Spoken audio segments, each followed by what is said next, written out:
नमस्कार दोस्तों, मेरा नाम अनमोल बालियान। मैं आप सभी का आपके अपने चैनल वाणी कंसेप्ट क्लासेस में हार्दिक स्वागत करता हूं। दोस्तों, जैसा कि आप जानते होंगे कि YouTube पे एक नया चैनल आया है। ये चैनल मेरे द्वारा ही चलाया गया है। इस चैनल को मैं अपना श्रेय नहीं देता है, आप सबका चैनल है, आप सभी इसमें भागीदार हैं। हमारा चैनल आप देख चुके हैं YouTube पे, फिर भी मैंने मेंशन कर दिया है बोर्ड पे, वाणी कंसेप्ट क्लासेस, ये हमारा चैनल है। और इस चैनल को लेकर आपके मन में बहुत सवाल उठ रहे होंगे कि किस चीज़ के लिए है चैनल, क्यों बनाया गया, इतने चैनल तो है यूट्यूब पे, फिर इस चैनल की क्या ज़रूरत थी। तो दोस्तों, जैसे सभी अपने चैनल शुरू करते हैं, सभी प्रयास करते हैं कि वो अच्छे से पढ़ाएं, और किसी का मन होता है, किसी का सपना होता है कि हाँ वो टीचिंग में ही जाए। तो मैंने भी एक अपना खुद का प्रयास शुरू किया है, एक पहल शुरू की है आप लोगों के साथ। आप लोगों की सपोर्ट के बिना मैं कुछ भी नहीं हूँ। YouTube से आपकी सपोर्ट मिलेगी तभी मैं कुछ कर पाऊंगा। हाँ, इतना वादा करता हूँ कि अपनी तरफ से जो भी पढ़ाऊंगा आपको बेहतर से बेहतर कंटेंट देने की मैं कोशिश करूंगा। दोस्तों, ये जो हमारा चैनल है, माता सरस्वती के आशीर्वाद से आज हम इस पे एक इंट्रो वीडियो दे रहे हैं। आज मेरा फर्स्ट दिन है, पहला दिन है, फर्स्ट डे है, कुछ भी कह दो, जिसको मैं कैमरे के सामने खड़ा होकर आपको पढ़ा रहा हूँ। तो शुरू करते हैं कुछ जानकारी चैनल के बारे में, क्या क्या है, क्या क्या नहीं है। दोस्तों, अभी मेरे पास इतना कुछ नहीं है कि मैं डिजिटल बोर्ड लगा सकूं या कुछ लगा सकूं। जैसा है आपके सामने है, बस इसी से अपना एक छोटा सा प्रयास शुरू कर रहा हूं, छोटी सी पहल शुरू कर रहा हूं आप लोगों के साथ। दोस्तों, ये जो चैनल रहने वाला है, जो मैंने सोचा है, सोचना एक बहुत बड़ी बात है, जो इस पर करा रहे हैं वो एक अलग बात है। तो जो मैंने सोचा है, ये मेरे लिए कॉम्पिटिटिव एग्जाम्स के लिए रहेगा।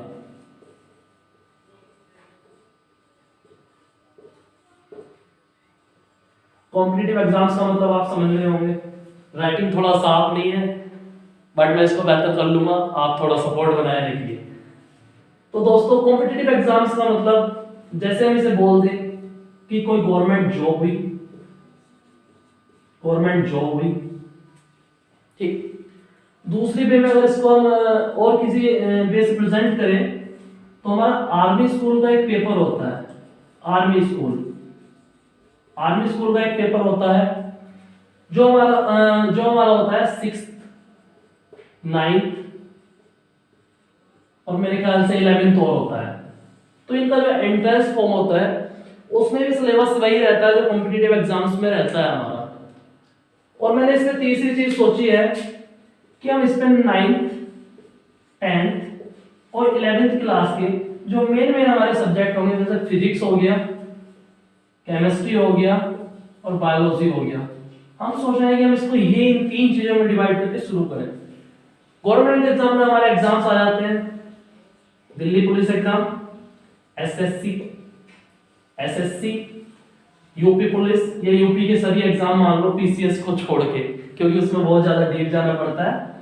तो यूपी पुलिस का हो गया आपका। पर ये है कि पीसीएस में भी काफी कुछ आ जाता है इसमें से, ये नहीं है कि पीसीएस कोई बड़ी चीज है, बस ये है कि ज्यादा पढ़ना पड़ता है, अलग अलग सब्जेक्ट हैं उसके, सब कुछ अलग है। यूपी के एग्जाम हो गए आपके, और एमपी के एग्जाम मान लो, हरियाणा के एग्जाम मान लो, क्योंकि जो जीके रहने वाला होता है आपका, जो मैथ होता है, जो रीजनिंग होती है, वो तो किसी भी एग्जाम में आपकी हेल्प करेगी।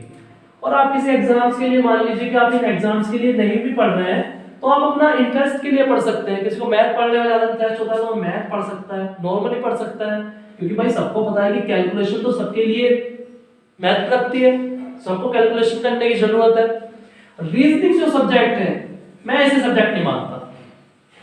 अगर मैं आप लोगों से सच बोलूं तो मैं ऐसे सब्जेक्ट मानता ही नहीं, क्योंकि हमने बुक पे भी लिखा हुआ देखा होगा, इसमें तार्किक शक्ति या बौद्धिक शक्ति लिखा हुआ होता है, ठीक है। इसे सब्जेक्ट हम लोगों ने बना दिया। रीजनिंग को जो सब्जेक्ट है वो हम लोगों ने बना दिया है, वरना ये सब्जेक्ट मैं नहीं मानता कि ये एक सेपरेट सब्जेक्ट है, जैसे हमारा फिजिक्स, केमिस्ट्री, मैथ्स, बायोलॉजी होता है। रीजनिंग का जो आपकी बौद्धिक शक्ति होती है,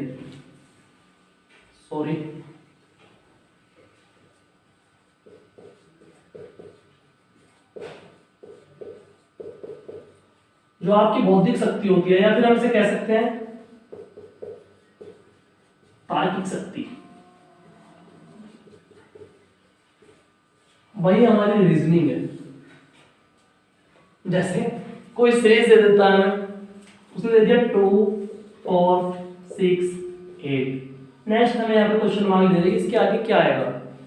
तो इसके लिए हमें किसी फॉर्मूले की जरूरत नहीं है भाई, किसी थ्योरी पढ़ने की जरूरत नहीं है, अपने माइंड का खेल है। हमें पता होना चाहिए क्या हो रहा है इसमें, कि भाई इसमें +2 हुआ, इसमें +2 हुआ, इसमें +2 हुआ, तो आगे भी +2 हो रहा होगा, तो हम यहाँ पे 10 कर देंगे। बताओ इसमें कोई फॉर्मूला की जरूरत पड़ेगी क्या? ऐसे रीजनिंग में और चैप्टर है, कोडिंग डिकोडिंग हुआ, क्लॉक हुआ, कैलेंडर हुआ, बहुत सारे चैप्टर्स हैं। तो रीजनिंग कोई ऐसे पर्टिकुलर सब्जेक्ट नहीं है, ये आप डिपेंड करता है आपके इंटेलिजेंस पे, आपके आईक्यू पे, आपके आईक्यू पे डिपेंड करता है रीजनिंग की, आप उसको कितना समझते हैं और आप उसे कितना दे पाते हैं। तो दोस्तों यही सोच के बस हमने थोड़ा अपना एक्सपीरियंस आपके साथ शेयर करने के लिए, हमारा जो अनुभव है वो सारा मैं आपके साथ शेयर करना चाहता हूँ। जो मेरा पढ़ाई में रहा, 2-3 साल से मैं भी तैयारी कर रहा हूँ और मैं इस टाइम पीसीएस की तैयारी कर रहा हूँ।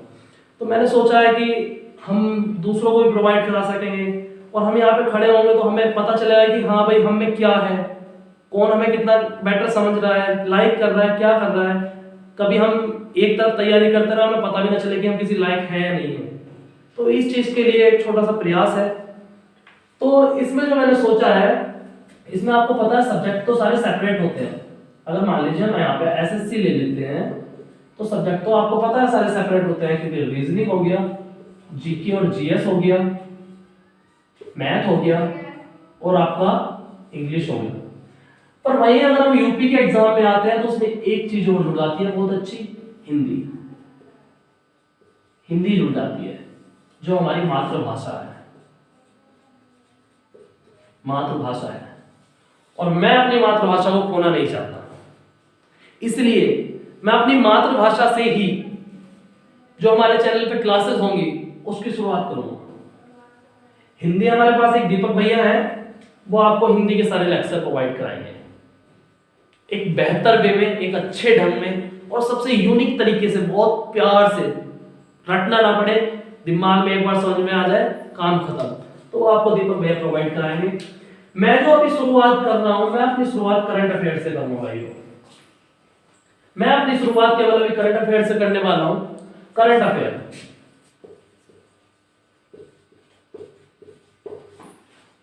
करंट अफेयर को अगर हम एक वे में लेते हैं, हम इसे जीएस मान लेते हैं या जीके मान लेते हैं, हम इसे जीके या जीएस में इंक्लूड कर लेते हैं, जबकि ऐसा कुछ नहीं है। हमें कहना तो ये चाहिए कि जो जीके जीएस बनता है वो करंट अफेयर से बनता है, पर हम करंट अफेयर को जीके जीएस में इंक्लूड करके पढ़ते हैं। जैसे मान लीजिए अभी कोई सामान्य ज्ञान की बुक आती है, किरण वगैरह किसी की भी देख सकते हैं आप, तो सामान्य ज्ञान की बुक आती है तो उसमें पता क्या होता है, उसमें लास्ट में 25 से 30 पेज पे दे देते हैं करंट अफेयर। करंट अफेयर, इसमें करंट अफेयर भी इंक्लूडेड है आप इसे अगर लेंगे तो। पर एक चीज सोचो यार, जीके और जीएस कहां से बना? जीके और जीएस कहां से बना? बना तो करंट से ही। जो चीज वर्तमान में हुई होंगी वो पीछे पास्ट में पहुंच गई, जीके जीएस में पहुंच गई, तो वहां से बन रहा है ना, उसे हम स्टैटिक जीके बोल सकते हैं। अभी अगर एक चीज हम ले लें कि भारत का पहला राष्ट्रपति कौन था? भारत का पहला राष्ट्रपति, तो ये कभी ना कभी जो राष्ट्रपति पहला आ गया, आके यहां पे आ गया भारत का पहला, फर्स्ट, तो एक तरीके से कहते हैं हम पास्ट में पहुंच रहे हैं, हिस्ट्री में पहुंच रहे हैं। क्वेश्चन हमसे पूछ रहा है हिस्ट्री, हिस्ट्री पूछ रहा है कि पास्ट में कौन था फर्स्ट प्रेसिडेंट हमारा, तो आंसर कर देते हैं राजेंद्र प्रसाद। राजेंद्र प्रसाद ये हमारे फर्स्ट प्रेसिडेंट ऑफ इंडिया थे। पर अगर इसी चीज को हम करंट अफेयर से जोड़ें तो आपको लगता है कि ये एक्टिविटी डायरेक्ट जीके की आ गई होगी अपने आप से? भाई बनी तो पहले करंट ही होगी ना। ये करंट में हुआ होगा, कोई व्यक्ति खड़ा हुआ, चुनाव लड़े, जीता, जीतने के बाद उसने अच्छे काम किए, वो किताबों में लिखा गया। जिस दिन वो किताबों में लिखा गया वो जीके का रूप ले लेता है या जीएस का रूप ले लेता है। मेरा मानना ये है, कोई कुछ भी बोले, जो मैं मानता हूं, मेरी जो कल्पना है, जो मैं सोचता हूं, तो मैं तो यही सोचता हूं कि करंट अफेयर कोई जीके या जीएस नहीं है, बल्कि जीके जीएस जो बनता है वो करंट अफेयर से बनता है। मैं ये सोचता हूं। आप सभी भी ये सोचते हो तो अच्छी बात है, अगर आप और कुछ सोचते हो तो वो भी बहुत अच्छी बात है। सबकी अपनी अपनी अलग सोच होती है। मैं जिस हिसाब से कराने वाला हूं, तो मेरे हिसाब से जो जीके और जीएस बनता है, जो जीके और जीएस स्टैटिक जीके जो आजकल पेपरों में, हर एक पेपर में अच्छे वेटेज के साथ पूछा जा रहा है, वो करंट अफेयर से बनता है, ये मेरा मानना है। और मैंने जो पिछले पेपर एनालिसिस किए हैं उसमें यही है कि जो स्टैटिक जीके आपका बनता है वहां पे वो करंट अफेयर बेस पे बनता है। मान लीजिए करंट अफेयर बेस पे कैसे जीके बनता है, मैं आपको थोड़ा सा बता देता हूं। कोई स्टेट है, कोई भी स्टेट हम ले सकते हैं, मान लीजिए हमने कर्नाटक ले लिया, कर्नाटक ले लिया। भाई और बहनों, मैं आपको एक चीज और बता दूं, मेरा जो पढ़ाने का तरीका होगा वो बाइलिंगुअल होगा। मैं कुछ शब्द ऐसे होंगे जो इंग्लिश में लिख दूंगा, कुछ शब्द ऐसे होंगे जो हिंदी में भी लिखूंगा, क्योंकि टाइमिंग आपको पता है बहुत कम होता है, वीडियो लंबी हो जाती है। तो अगर हम इंग्लिश में लिखते हैं तो थोड़ा शॉर्ट पड़ जाता है, और जो लेटर होते हैं तो वो थोड़ा इजीली बन जाते हैं। तो मैं सोच रहा हूँ कि हम इसे बाइलिंगुअल लेके चले, कुछ चीज इंग्लिश में, कुछ चीज हिंदी में। और देखो एक चीज होनी भी चाहिए, हमें हिंदी और इंग्लिश दोनों चीज आनी चाहिए कि वो चीज कैसे लिखी जाएगी। क्योंकि आपने कभी अगर एसएससी का पेपर दिया हो तो उसमें स्पेलिंग पूछ ली जाती है, स्पेलिंग पूछ ली जाती है। मैंने अभी सीजीएल का पेपर दिया था, तो सीजीएल के पेपर में एक्यूरेट की स्पेलिंग दे रखी थी, ACCURATE। उसमें 4 ऑप्शन दिए हुए थे, तो उन 4 ऑप्शन में से मैं एक ऑप्शन पकड़ रहा था जो करेक्ट था। उसने पूछा था which word is correct in the following. तो मेरे स्पेलिंग का खेल था सारा, अगर हमें स्पेलिंग ही पता नहीं होती तो वो 2 नंबर खो देता। तो इसलिए मैं बोलता हूँ कुछ चीज ऐसी है, हमें बाइलिंगुअल पढ़ने में मजा आता है। करंट अफेयर आप बाइलिंगुअल पढ़ते हैं बहुत अच्छा रहने वाला है, क्योंकि मान लीजिए एक्यूरेट की स्पेलिंग, अगर मैं यहाँ पे कर्नाटक लिखता हूँ और आपके पेपर में किसी ने पूछ ली कर्नाटक की स्पेलिंग क्या है, या मान लीजिए आप यहाँ से पढ़ रहे हैं और आपसे कोई पूछने लगे हाँ भाई कर्नाटक कैसे लिखा जाएगा, हमें लिख के बता, तो हमें वो भी पता होना चाहिए, हिंदी में भी पता होना चाहिए, इंग्लिश में भी पता होना चाहिए। इसलिए मैं इसे बाइलिंगुअल लेके जाना चाहता हूँ करंट अफेयर को, दोनों तरीके से। क्योंकि कुछ वर्ड करंट अफेयर में ऐसे भी आते हैं, जैसे किसी का नाम हो गया जॉन, जॉन, तो जॉन की जो स्पेलिंग होती है वो ये होती है, तो जॉन को हम पढ़ेंगे तो जॉन ही, या इंग्लिश में हम कुछ बदल देंगे उसको, हिंदी में कुछ बदल देंगे उसको, भाई वो तो जॉन ही रहने वाला है, हिंदी में लिखोगे तो ऐसे हो जाएगा। तो कुछ चीजें ऐसी हैं जो इंग्लिश टू इंग्लिश पढ़ने में बेटर रहता है, स्पेलिंग भी ठीक रहती है और मजा भी आता है। हाँ, तो हम कहाँ थे, हम थे कर्नाटक के, कि करंट अफेयर से क्वेश्चन कैसे बनता है, कर्नाटक से क्वेश्चन कैसे बन सकता है। मान लीजिए कर्नाटक में कोई नई हलचल हुई, कर्नाटक में चुनाव आने वाले हैं, मान लिया हमने, आ नहीं रहे हैं, आप बिहार में रहे, बिहार में चल भी रहे हैं, बिहार में इस टाइम चुनाव भी चल रहे हैं, ठीक है। तो हमने कर्नाटक का एक एग्जाम्पल लिया है, तो एग्जाम्पल बेस पे समझना, कभी इसे सीरियसली ले जाओ। तो मान लीजिए कर्नाटक में चुनाव आ रहे हैं, कर्नाटक में चुनाव आ रहे हैं। दूसरी चीज क्वेश्चन बनाने का तरीका क्या हो सकता है, कर्नाटक में कोई हलचल हुई हो, हलचल का मतलब आप समझ पा रहे हैं, किसी डैम का उद्घाटन हुआ हो, कोई नेशनल पार्क में परिवर्तन हुआ हो, नेशनल पार्क में परिवर्तन हुआ हो, या फिर कर्नाटक ने कोई ऐसी नई योजना लॉन्च कर दी हो जो बाकी सब स्टेट से यूनिक हो, कोई अच्छी चीज दे रहा हो कर्नाटक, या फिर किसी रैंकिंग में फर्स्ट पोजीशन ले ली हो इसने। जैसे अभी स्वच्छता शहरों की रैंकिंग आती है ना, कि स्वच्छ शहर कौन से हैं, स्वच्छ शहर की रैंकिंग में पहला शहर कौन रहा, इंदौर रहा। तो इस टाइप की कोई रैंकिंग आती है, उसमें कर्नाटक ने फर्स्ट स्थान प्राप्त कर लिया, फर्स्ट पे रहो या फिर लास्ट पे रहो। क्वेश्चन दोनों तरीके से पूछ सकता है, ठीक है, लास्ट पे रहो। और तीसरी चीज क्या आती है, मान लीजिए कर्नाटक का कोई व्यक्ति है, कर्नाटक का कोई व्यक्ति है, उसे भारत रत्न मिल गया हो, उसे भारत रत्न मिल गया हो, भारत का सर्वोच्च पुरस्कार भारत रत्न, उसे वो मिल गया हो।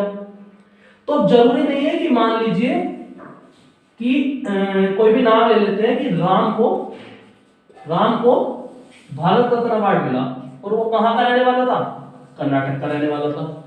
तो जरूरी नहीं है कि क्वेश्चन आपसे पूछे कि हाँ भाई कर्नाटक के किस निवासी को भारत रत्न से सम्मानित किया गया है, जरूरी नहीं सिर्फ कि वो आपसे यही पूछे, एक्यूरेट क्वेश्चन पूछे। ये तो आपका वो हो गया कि आपने बंगाली में आंसर कर दो।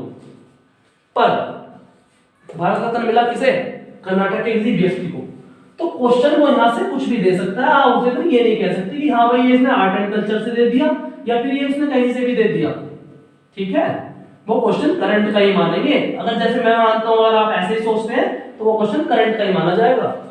उसने राम को भारत रत्न तो मिल गया, वो कर्नाटक से बिलोंग करता था, पर अगर उसने आपसे पूछ लिया कि कर्नाटक में नेशनल पार्क, कोई नेशनल पार्क दे दिया और वो कर्नाटक का है, तो आपसे वो पूछ लेगा। कर्नाटक की आपसे डिश पूछ लेगा, डिश का मतलब समझ रहे हो, खाने पीने वाला सामान होता है, वाली डिश जो होती है, डिश छतरी वाली नहीं, खाने पीने वाला सामान, तो वो पूछ लेगा। कर्नाटक से आपसे पोशाक पूछ सकता है, पोशाक मतलब जो पहनावा है वहां का। जनजाति पूछ सकता है कोई भी, मींस ट्राइब पूछ सकता है कोई भी, ट्राइब।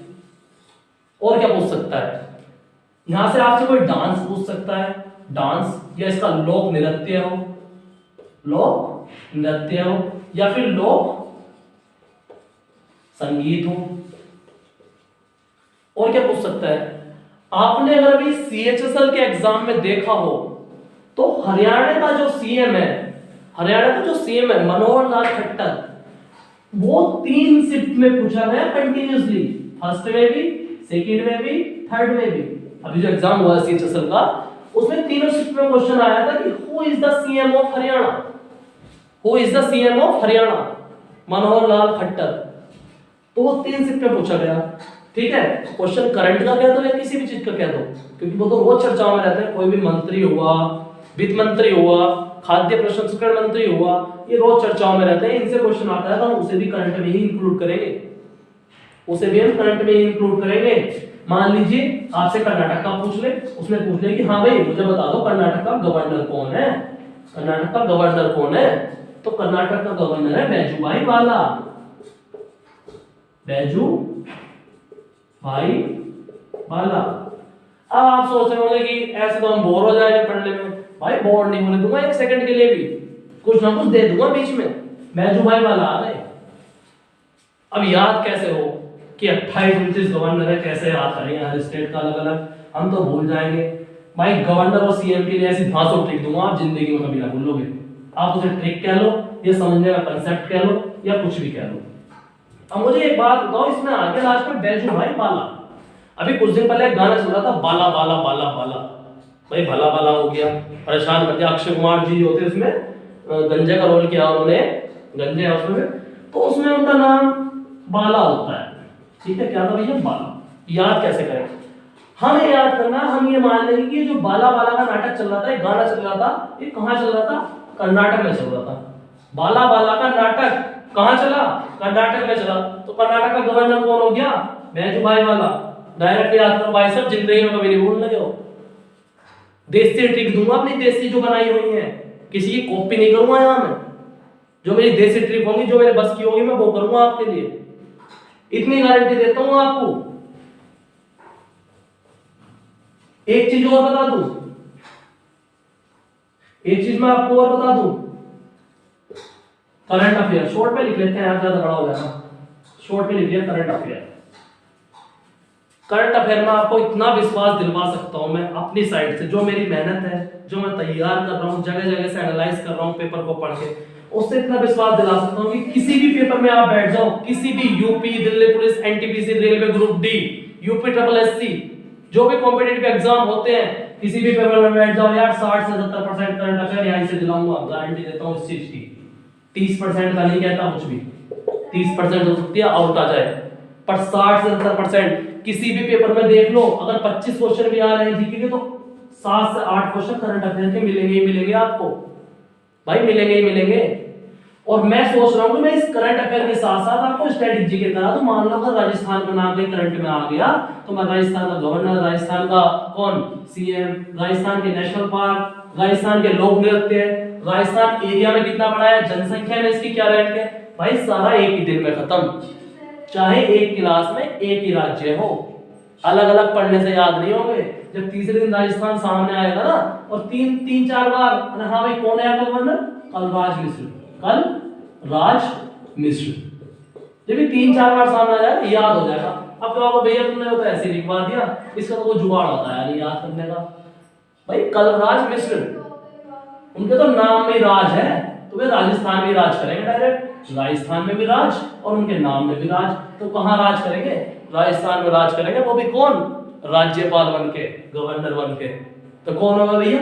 कलराज मिश्र। इसी तरीके से मैं आपको सारा पढ़ाना चाहता हूँ। बस यही मेरी कोशिश है कि मैं आपको सब कुछ यहाँ से दे सकूं। फिलहाल मैं जो शुरू करने वाला हूँ इस पे करंट अफेयर और हिंदी शुरू करने वाला हूँ। जैसे जैसे समय बीतेगा या फिर जैसे जैसे हमारा हिसाब होगा हम उस हिसाब से इसमें सारी क्लासेस शुरू कर देंगे। तो भाइयों आपसे निवेदन है, हाथ जोड़ के निवेदन है कि प्लीज चैनल को सब्सक्राइब जरूर कर लें। जो भी नए हो वो चैनल को सब्सक्राइब कर लें। लाइक करना या ना करना वो आपके हाथ में है। आपको अच्छा लगे तो लाइक करना, ना लगे तो मत करना। बस प्लीज शेयर करना, सब्सक्राइब करना, अपने सभी रिलेटिव से शेयर कराना, अपने सभी फ्रेंड से सब्सक्राइब कराना। बस छोटा सा प्रयास है, आप लोगों का साथ रहा तो जल्दी बहुत आगे बढ़ेंगे और आपके लिए मैथ, रीजनिंग सब चीज की अलग अलग सेपरेट क्लास लेके आएंगे। इसी के साथ थैंक यू। आशा करता हूँ कि आप सभी खुश होंगे, इस लेक्चर को देख के आपको अच्छा लगा हो। इसी के साथ थैंक यू। जय मां सरस्वती।